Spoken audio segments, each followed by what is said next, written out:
मित्रांनो, डिसेंबर 2024 ला झालेल्या सीटीईटी परीक्षेचा निकाल ऑफिशियल वेबसाईटला प्रसिद्ध करण्यात आलेला आहे। आपण ऑफिशियल वेबसाईटला जाऊन आपला रिझल्ट या ठिकाणी पाहायचा आहे। आता तुमच्या मनामध्ये प्रश्न आहे की सीटीईटी डिसेंबर 2024 ला पासिंगचा क्रायटेरिया नेमका काय असणार आहे।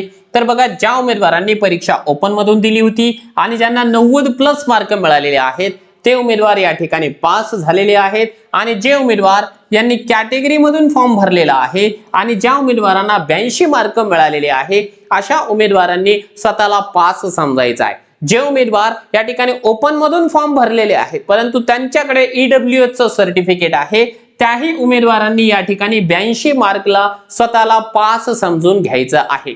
ज्या ज्या उमेदवारांचा स्कोर या ठिकाणी पासिंग रेशोच्या पुढे गेलेला आहे त्या सर्वांचं खूप खूप मनापासून अभिनंदन। आणि ज्या उमेदवारांना या ठिकाणी अजूनही सर्टिफिकेट कसं डाउनलोड करायचं हे माहिती नाहीये तर इथून पुढे 1 महिन्याच्या आत आपण डिजिलॉकरला लॉग इन करायचं आणि डिजिलॉकरवरून आपलं जे पासिंगचं सर्टिफिकेट आहे ते डाउनलोड करून घ्यायचं आहे।